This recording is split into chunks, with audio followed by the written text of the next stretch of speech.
ಎಲ್ಲ ಉದ್ಯೋಗ ಆಕಾಂಕ್ಷಿಗಳೇ, ನಮ್ಮ ಯೂಟ್ಯೂಬ್ ಚಾನಲ್ಗೆ ಆತ್ಮೀಯ ಸ್ವಾಗತ. ಇಲ್ಲಿ ನೀವು ಪ್ರತಿದಿನ ಹೊಸ ಸರ್ಕಾರಿ ಮತ್ತು ಖಾಸಗಿ ಉದ್ಯೋಗ ಮಾಹಿತಿ, ಅರ್ಜಿ ಸಲ್ಲಿಸುವ ವಿಧಾನ, ಅರ್ಹತಾ ವಿವರಗಳು, ಪರೀಕ್ಷಾ ದಿನಾಂಕ, ವೇತನ ಮತ್ತು ಇನ್ನಷ್ಟು ವಿಶ್ವಾಸಾರ್ಹ ಉದ್ಯೋಗ ಸುದ್ದಿಗಳನ್ನು ಪಡೆಯಬಹುದು. ಸ್ಟಾಫ್ ಸೆಲೆಕ್ಷನ್ ಕಮಿಷನ್ 2026ನೇ ಸಾಲಿನ ಎಸ್ಎಸ್ಸಿ ಜಿಡಿ ಅಧಿಸೂಚನೆ ಮತ್ತು ಆನ್ಲೈನ್ ಅರ್ಜಿ ನಮೂನೆಯನ್ನು 1 ಡಿಸೆಂಬರ್ 2025ರಂದು ಬಿಡುಗಡೆ ಮಾಡಲಾಗಿದ್ದು, ಈ ಬಾರಿ ಒಟ್ಟು 25,487 ಕಾನ್ಸ್ಟೇಬಲ್ ಹುದ್ದೆಗಳು ಘೋಷಿಸಲ್ಪಟ್ಟಿವೆ. ಈ ವಿಡಿಯೋದಲ್ಲಿ ಎಸ್ಎಸ್ಸಿ ಜಿಡಿ ಕಾನ್ಸ್ಟೇಬಲ್ 2026ನೇ ಪರೀಕ್ಷೆಯ ಸಂಪೂರ್ಣ ಮಾಹಿತಿ ವಿವರವಾಗಿ ನೀಡಲಾಗಿದೆ. ನೀವು ಸಿಎಪಿಎಫ್, ಎಸ್ಎಸ್ಎಫ್, ಜಿಡಿ ಹುದ್ದೆಗಳಿಗೆ ಅಥವಾ ಅಸ್ಸಾಂ ರೈಫಲ್ನ ರೈಫಲ್ಮ್ಯಾನ್ ನೇಮಕಾತಿ, ಇದರ ಅರ್ಹತಾ ಮಾನದಂಡ, ವಯೋಮಿತಿ, ವೇತನ, ಆಯ್ಕೆ ವಿಧಾನ, ಅರ್ಜಿ ಸಲ್ಲಿಸುವ ಕ್ರಮ ಹಾಗೂ ಅಧಿಕೃತ ಪ್ರಕಟಣೆ ಮತ್ತು ಆನ್ಲೈನ್ ಅರ್ಜಿ ಲಿಂಕ್ಗಳ ವಿವರಗಳು ದೊರೆಯುತ್ತೆ. ನೇಮಕಾತಿ ಮಾಡುತ್ತಿರುವ ಪಡೆಗಳು, ಅದರಲ್ಲಿ ಒಂದನೇದು ಎಸ್ಎಸ್ಸಿ ಜಿಡಿ ಹುದ್ದೆಗಳಿಗಾಗಿ ನೇಮಕಾತಿ ನಡೆಸುತ್ತಿರುವ ಪ್ಯಾರಾ ಮಿಲಿಟರಿ ಪಡೆಗಳು: BSF border security force, CISF central industrial security force, CRPF central reserve police force, ITBP Indo Tibetan border police, SSB Sashastra Seema ಬಲ, ಎಸ್ಎಸ್ಎಫ್ ಸೆಕ್ರೆಟರಿಯೇಟ್ ಸೆಕ್ಯೂರಿಟಿ ಫೋರ್ಸ್. ಎರಡನೇ ಪಡೆ ರೈಫಲ್ಮೆನ್, ಅದರಲ್ಲಿ ಅಸ್ಸಾಂ ರೈಫಲ್ಸ್, ಹಾಗೂ ಮೂರನೇದಾಗಿ ಎನ್ಸಿಬಿ ನಾರ್ಕೋಟಿಕ್ಸ್ ಕಂಟ್ರೋಲ್ ಬ್ಯೂರೋ ಅಂತ. ಈ ಪಡೆಗಳಿಂದ ನೇಮಕಾತಿ ಪ್ರಾರಂಭವಾಗಿರೋದು. ಪರೀಕ್ಷೆ ನಡೆಸುವ ಸಂಸ್ಥೆ ಸ್ಟಾಫ್ ಸೆಲೆಕ್ಷನ್ ಕಮಿಷನ್. ಹುದ್ದೆಯ ಹೆಸರು ಕಾನ್ಸ್ಟೇಬಲ್ ಜನರಲ್ ಡ್ಯೂಟಿ. ಒಟ್ಟು ಹುದ್ದೆಗಳು 25,487. ಹುದ್ದೆಯ ಸ್ಥಳ ಭಾರತದ ಎಲ್ಲೆಡೆ. ಯಾವ ಪಡೆಗಳಲ್ಲಿ ಎಷ್ಟೆಷ್ಟು ಹುದ್ದೆ ಇದೆ ಅಂತ ಹೇಳಿ ಈಗ ನೋಡೋಣ. ಬಿಎಸ್ಎಫ್ ಅಲ್ಲಿ 616 ಹುದ್ದೆ, ಸಿಐಎಸ್ಎಫ್ ಇದರಲ್ಲಿ 14,595 ಹುದ್ದೆ, ಸಿಆರ್ಪಿಎಫ್ ಇದರಲ್ಲಿ 5,490 ಹುದ್ದೆ, ಎಸ್ಎಸ್ಬಿ ಇದರಲ್ಲಿ 1,764 ಹುದ್ದೆ, ಐಟಿಬಿಪಿ ಇದರಲ್ಲಿ 1,293 ಹುದ್ದೆ, ಜಿಡಿ 1,706 ಹುದ್ದೆ, ಎಸ್ಎಸ್ಎಫ್ 23 ಹುದ್ದೆ. ವಿವಿಧ ಪಡೆಗಳ ವೇತನದ ವಿವರಗಳನ್ನು ನೋಡೋಣ. ಪ್ಯಾರಾ ಮಿಲಿಟರಿ ಪಡೆಯ ವೇತನ ಶ್ರೇಣಿ, ಅದು BSF, CISF, CRPF, SSB, ITBP, AR, SSF ಇವರ ವೇತನ ಮಟ್ಟ 3ನೇ ಪೇ ಲೆವೆಲ್ ಆಗಿರುತ್ತೆ. ಬೇಸಿಕ್ ಪೇ 21,700ರಿಂದ 69,100 ರೂಪಾಯಿವರೆಗೆ ಇರುತ್ತೆ. ಎನ್ಸಿಬಿ ಸಿಪಾಯಿ, ಇದು ಪೇ ಲೆವೆಲ್ 1 ವೇತನ ಮಟ್ಟ ಇರುತ್ತೆ. ವೇತನ ಶ್ರೇಣಿ 18,000ದಿಂದ 56,900 ವರೆಗೆ ಇದೆ. ಎಸ್ಎಸ್ಸಿ ಜಿಡಿ ಕಾನ್ಸ್ಟೇಬಲ್ ಹುದ್ದೆಯ ವೇತನ ರಚನೆ ಹೇಗಿದೆ ಅಂತ ನೋಡೋಣ. ಬೇಸಿಕ್ ಪೇ ಅವರಿಗೆ 21,700ರಿಂದ 69,100 ರೂಪಾಯಿವರೆಗೆ ಇರುತ್ತೆ. ಅದನ್ನ ಡಿಸ್ಟ್ರಿಬ್ಯೂಟ್ ಮಾಡಿದಾಗ ಗ್ರೇಡ್ ಪೇ 2,000 ಕೊಡ್ತಾರೆ. ಟ್ರಾನ್ಸ್ಪೋರ್ಟ್ ಅಲೋವೆನ್ಸ್ 2,170ರಿಂದ 6,510 ವರೆಗೆ ಕೊಡ್ತಾರೆ. ಬತ್ತಿ 10,850 ರೂಪಾಯಿ ತನಕ ಕೊಡ್ತಾರೆ. ಡಿಯರೆನ್ಸ್ ಅಲೋವೆನ್ಸ್ ಇದು 21,700 ರೂಪಾಯಿವರೆಗೆ ಇರುತ್ತೆ. ಸರ್ಕಾರದ NPS ಕೊಡುಗೆ 1,800ರಿಂದ 5,400 ವರೆಗೆ ಇರುತ್ತೆ. ಒಟ್ಟು ಗ್ರಾಸ್ ಸ್ಯಾಲರಿ ಬಂದ್ಬಿಟ್ಟು 41,077ರಿಂದ 45,417 ತನಕ ಇರುತ್ತೆ. ಇದರಲ್ಲಿ 3,535 ರೂಪಾಯಿ ಡಿಡಕ್ಟ್ ಆಗ್ಬಿಟ್ಟು ಇನ್ ಹ್ಯಾಂಡ್ ಸ್ಯಾಲರಿ 32,985ರಿಂದ 37,325 ವರೆಗೆ ಸಿಗುತ್ತೆ.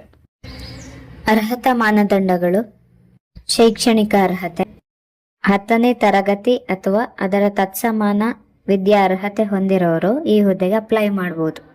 ವಯಸ್ಸಿನ ಮಿತಿ: 1 ಜನವರಿ 2026ರ ವೇಳೆಗೆ ಕನಿಷ್ಠ ವಯಸ್ಸು 18ರಿಂದ ಗರಿಷ್ಠ ವಯಸ್ಸು 23 ವರ್ಷಗಳ ನಡುವಿನ ವಯಸ್ಸಿನವರು ಇದಕ್ಕೆ ಅಪ್ಲೈ ಮಾಡಬಹುದು. ವಯೋಮಿತಿ ಸಡಿಲಿಕೆ: ಒಬಿಸಿ ಅಭ್ಯರ್ಥಿಗಳಿಗೆ 3 ವರ್ಷ, SC/ST ಅಭ್ಯರ್ಥಿಗಳಿಗೆ 5 ವರ್ಷ, ಮಾಜಿ ಸೈನಿಕರಿಗೆ ಸೇನೆಯ ಸೇವೆ ಸಲ್ಲಿಸಿದ ಸಮಯವನ್ನು ಕಡಿತ ಮಾಡಿ 3 ವರ್ಷಗಳ ವಯೋಮಿತಿ ಸಡಿಲಿಕೆ ಇರುತ್ತೆ. 1984 ದಂಗೆಯ ಶ್ರದ್ಧಾಂಜಲಿ ಅಥವಾ 2002 ಗುಜರಾತ್ ಸಮುದಾಯದ ದಂಗೆಯಲ್ಲಿ ಹತ್ಯೆಯಾದವರ ಜನರಲ್ ಕ್ಯಾಟಗರಿ ವರ್ಗದ ಮಕ್ಕಳಿಗೆ 5 ವರ್ಷ ವಯೋಮಿತಿ ಸಡಿಲಿಕೆ. ಅದರಲ್ಲಿ ಒಬಿಸಿ ವರ್ಗದವರಿಗೆ 8 ವರ್ಷ, SC/ST ವರ್ಗದವರಿಗೆ 10 ವರ್ಷ ವಯೋಮಿತಿ ಸಡಿಲಿಕೆ ಇರುತ್ತೆ. ಆಯ್ಕೆ ಪ್ರಕ್ರಿಯೆ: ಹಂತ 1 ಲಿಖಿತ ಪರೀಕ್ಷೆ ಇರುತ್ತೆ.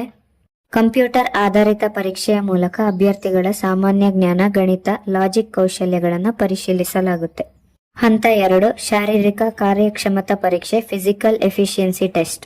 ಹಂತ 3 ಶಾರೀರಿಕ ಮಾನದಂಡ ಪರೀಕ್ಷೆ, ಫಿಸಿಕಲ್ ಸ್ಟ್ಯಾಂಡರ್ಡ್ ಟೆಸ್ಟ್, ಎತ್ತರ, ತೂಕ ಇದನ್ನೆಲ್ಲ ಚೆಕ್ ಮಾಡ್ತಾರೆ. ಹಂತ 4 ವೈದ್ಯಕೀಯ ಪರೀಕ್ಷೆ. ಇದರಲ್ಲಿ ನಿಮ್ಮ ಆರೋಗ್ಯ, ದೃಷ್ಟಿ, ಕೇಳುವ ಶಕ್ತಿ ಹಾಗೆ ಇತರ ವೈದ್ಯಕೀಯ ಮಾನದಂಡಗಳನ್ನ ಪರೀಕ್ಷೆ ಮಾಡ್ತಾರೆ. 5ನೇ ಹಂತ ದಾಖಲೆ ಪರಿಶೀಲನೆ ಮೂಲಕವಾಗಿ ಆಯ್ಕೆ ಮಾಡಲಾಗುತ್ತೆ. ಅರ್ಜಿ ಶುಲ್ಕ. ಸಾಮಾನ್ಯ ವರ್ಗದ ಪುರುಷ ಅಭ್ಯರ್ಥಿಗಳಿಗೆ 100 ರೂಪಾಯಿ ಫೀಸ್ ಇರುತ್ತೆ. ಮಹಿಳಾ, SC/ST, ಮಾಜಿ ಸೈನಿಕರು ಹಾಗೆ ಅಂಗವಿಕಲ ಅಭ್ಯರ್ಥಿಗಳಿಗೆ ಶುಲ್ಕ ವಿನಾಯಿತಿ ನೀಡಲಾಗಿದೆ. ಮುಖ್ಯ ದಿನಾಂಕಗಳು. ಆನ್ಲೈನ್ನಲ್ಲಿ ಅರ್ಜಿ ಸಲ್ಲಿಸಲು ಪ್ರಾರಂಭದ ದಿನಾಂಕ 1 ಡಿಸೆಂಬರ್ 2025. ಅರ್ಜಿ ಸಲ್ಲಿಸಲು ಕೊನೆಯ ದಿನಾಂಕ 31 ಡಿಸೆಂಬರ್ 2025 ರಾತ್ರಿ 11 ಗಂಟೆವರೆಗೆ. ಶುಲ್ಕ ಪಾವತಿಸಲು ಕೊನೆಯ ದಿನಾಂಕ 1 ಜನವರಿ 2026. ತಿದ್ದುಪಡಿಯ ಅವಕಾಶ ಜನವರಿ 8ರಿಂದ ಜನವರಿ 10 ತನಕ. ಪರೀಕ್ಷಾ ದಿನಾಂಕ ಫೆಬ್ರವರಿಯಿಂದ ಏಪ್ರಿಲ್ ಒಳಗೆ ಯಾವಾಗಾದ್ರೂ ಆಗುತ್ತೆ. ವರ್ಗವಾರು ಹುದ್ದೆಗಳ ವಿವರವಾದ ಮಾಹಿತಿಗಳು. ಪುರುಷ ಅಭ್ಯರ್ಥಿಗಳಿಗೆ ಯಾವ್ಯಾವ ಕ್ಯಾಟಗರಿಯವರಿಗೆ ಯಾವ ಪಡೆಯಲ್ಲಿ ಎಷ್ಟೆಷ್ಟು ಹುದ್ದೆ ಇದೆ ಅಂತ ಹೇಳಿ ಒಂದು ಚಾರ್ಟ್ ಅನ್ನ ಕೊಟ್ಟಿದ್ದೀನಿ, ಅದನ್ನ ಒಮ್ಮೆ ಚೆಕ್ ಮಾಡ್ಕೊಳ್ಳಿ. ಈಗ ಮಹಿಳಾ ಅಭ್ಯರ್ಥಿಗೂ ಕೂಡ ವರ್ಗವಾರು ಹುದ್ದೆಗಳ ವಿವರವಾದ ಮಾಹಿತಿಗಳನ್ನ ಈ ಚಾರ್ಟ್ ನಲ್ಲಿ ಕೊಟ್ಟಿದ್ದೇನೆ, ಅದನ್ನ ಚೆಕ್ ಮಾಡ್ಕೊಳ್ಳಿ. ನಾನು ವಿವರವಾಗಿ ಹೇಳೋದಾದ್ರೆ ತುಂಬಾ ಟೈಮ್ ಹಿಡಿಯುತ್ತೆ, ಅದಕ್ಕಾಗಿ ಹೇಳ್ತಾ ಇಲ್ಲ. ಅರ್ಜಿ ಸಲ್ಲಿಸುವ ವಿಧಾನ. ಡಿಸ್ಕ್ರಿಪ್ಷನ್ ನಲ್ಲಿ ಲಿಂಕ್ ಅನ್ನ ಕೊಟ್ಟಿದ್ದೀನಿ, ಆ ಲಿಂಕ್ ಅನ್ನ ಕ್ಲಿಕ್ ಮಾಡಿ. ಹೋಮ್ ಪೇಜ್ ನಲ್ಲಿ ಅಪ್ಲೈ ಬಟನ್ ಸಿಗುತ್ತೆ, ಅದನ್ನ ಕ್ಲಿಕ್ ಮಾಡಿ. ಹೊಸ ಬಳಕೆದಾರರಾಗಿದ್ರೆ ಮೊದಲು ನೋಂದಣಿ ಮಾಡ್ಕೊಳ್ಬೇಕಾಗುತ್ತೆ. ನೋಂದಣಿ ಮಾಡುವಂತ ಸಂದರ್ಭದಲ್ಲಿ ಕೆಲವು ಮಾಹಿತಿಗಳನ್ನು ನೀಡಬೇಕು. ನಿಮ್ಮ ಹೆಸರು, ಜನ್ಮ ದಿನಾಂಕ, ಇಮೇಲ್ ವಿಳಾಸ, ಮೊಬೈಲ್ ಸಂಖ್ಯೆ. ನೋಂದಣಿ ಮಾಡಿದ ಬಳಿಕ ನಿಮಗೆ ರಿಜಿಸ್ಟ್ರೇಷನ್ ID ಮತ್ತೆ ಪಾಸ್ವರ್ಡ್ ಸಿಗುತ್ತೆ. ನಿಮ್ಮ ರಿಜಿಸ್ಟ್ರೇಷನ್ ID ಮತ್ತು ಪಾಸ್ವರ್ಡ್ ಬಳಸಿ SSC GD 2026 ಪರೀಕ್ಷೆಯ ಅಪ್ಲೈ ಲಿಂಕ್ ಮೇಲೆ ಕ್ಲಿಕ್ ಮಾಡಿ. ಅದು ಕೂಡ ಡಿಸ್ಕ್ರಿಪ್ಷನ್ ನಲ್ಲಿ ಕೊಟ್ಟಿದ್ದೀನಿ. ಅರ್ಜಿಯಲ್ಲಿ ನಿಮ್ಮ ಹೆಸರು, ತಂದೆ ಹೆಸರು, ತಾಯಿ ಹೆಸರು, ವರ್ಗ, ಲಿಂಗ, ರಾಷ್ಟ್ರೀಯತೆ ಇದರ ವಿವರಗಳನ್ನು ನಮೂದಿಸಿ. ನಿಮ್ಮ ಶೈಕ್ಷಣಿಕ ವಿವರಗಳನ್ನು ನಮೂದಿಸಿ. ನಿಮ್ಮ ಶಾಲೆ, ಕಾಲೇಜ್ ಹೆಸರು, ವಿಶ್ವವಿದ್ಯಾಲಯ, ಪಡೆದ ಅಂಕಗಳ ವಿವರ. ನೆಕ್ಸ್ಟ್ ಎಕ್ಸಾಮ್ ಸೆಂಟರ್ ಸೆಲೆಕ್ಟ್ ಮಾಡಿ. ಇತ್ತೀಚಿನ ಪಾಸ್ಪೋರ್ಟ್ ಸೈಜ್ ಫೋಟೋ ಹಾಗೂ ಸಹಿಯನ್ನ ಸ್ಕ್ಯಾನ್ ಮಾಡಿ ಅಪ್ಲೋಡ್ ಮಾಡಿ. ನೆಕ್ಸ್ಟ್ ಅರ್ಜಿ ಶುಲ್ಕ ಪಾವತಿಸಿ. ಆನ್ಲೈನ್ ಮೂಲಕ ಪಾವತಿಸಬೇಕಾಗುತ್ತೆ. ನೆಕ್ಸ್ಟ್ ಎಲ್ಲಾ ವಿವರಗಳನ್ನು ಪರಿಶೀಲಿಸಿ ಆನಂತರ ಸಬ್ಮಿಟ್ ಬಟನ್ ಮೇಲೆ ಕ್ಲಿಕ್ ಮಾಡಿ. ಇದಿಷ್ಟು ಈ ಹುದ್ದೆಯ ವಿವರ. ಅಧಿಕೃತ ಅಧಿಸೂಚನೆಯ ಲಿಂಕ್, ಅಧಿಕೃತ ವೆಬ್ಸೈಟ್ ನ ಲಿಂಕ್, ಅಪ್ಲೈ ಮಾಡುವಂತಹ ಡೈರೆಕ್ಟ್ ಲಿಂಕ್ ಅನ್ನ ಡಿಸ್ಕ್ರಿಪ್ಷನ್ ನಲ್ಲಿ ಕೊಟ್ಟಿದ್ದೀನಿ. ವಿಡಿಯೋ ಇಷ್ಟವಾಗಿದ್ದಲ್ಲಿ ನಮ್ಮ ಚಾನೆಲ್ ಅನ್ನು ಲೈಕ್ ಮಾಡಿ, ಶೇರ್ ಮಾಡಿ, ಸಬ್ಸ್ಕ್ರೈಬ್ ಮಾಡಿ. ಧನ್ಯವಾದ.